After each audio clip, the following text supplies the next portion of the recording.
Hello प्यारे बच्चों। तो आज मैं आपको सुनाती हूँ आलसी कालू लोमड़ की कहानी। कालू लोमड़ बहुत आलसी एवं कामचोर था। वह दिन भर हाथ पर हाथ धरे बैठा रहता या किसी पेड़ के नीचे सोता रहता था।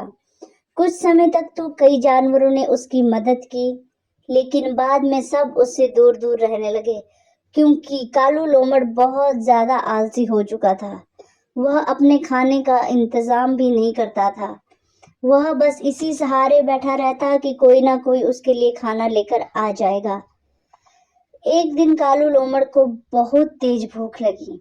वह कुछ काम धाम तो करता नहीं था, इसलिए खाने की तलाश में इधर उधर भटकने लगा। घूमते घूमते वह इतना थक चुका था कि वह भूख से बेहाल हो रहा था, लेकिन उसे खाने के लिए कुछ भी नहीं दिखाई दे रहा था और साथ ही मेहनत वह करना नहीं चाहता था।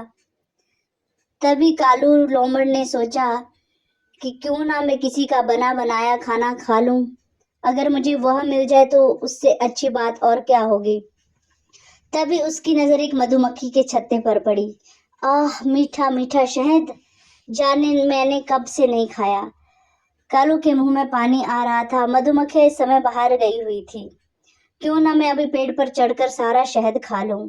अभी बेचारा कालू छत्ते के अंदर झांका ही था कि सैकड़ों मधुमक्खियां उस पर टूट पड़ी।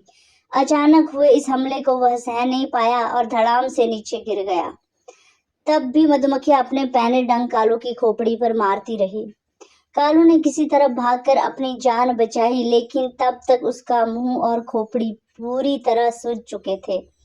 आलसी कालू बिना काम धाम किए हमारी मेहनत से इकट्ठा शहद खाना चाहता था। मधुमक्खियां अपनी नाराजगी प्रकट कर रही थी। उधर कालू सोच रहा था, हाय रे पेट, तेरे लिए मुझे कितना कष्ट सहना पड़ रहा है। अगर भूख ना लगती तो मैं आराम से दिन भर सोता रहता। अभी वह यह सोच ही रहा था कि उसे शेर की मान दिखाई दी। इसमें जरूर ही थोड़ा बहुत मांस पड़ा होगा। अभी चूंकि दोपहर है, इसलिए शेर भी सो रहा होगा। क्यों ना मैं अंदर घुसकर पेट भर लूं। भूख से बिलबिलाते कालू ने सोचा। वह सीधे शेर की मांद में घुस गया, लेकिन शेर तो जाग रहा था। उसे देखते ही बोला, आओ कालू आओ, तुम जैसे आलसी जानवर जो बिना मेहनत किए अपना पेट भरना चाहते हैं, यही मेरी विशेष कृपा का पात्र बनते हैं। इतना कहने पर शेर के कालू ने वहां से दौड़ लगाई, लेकिन शेर भी कालू के पीछे पीछे गया और उसने कालू को मार लगाई। उसने इतनी जोर से मार लगाई कि कालू का अंग अंग टूटने लगा।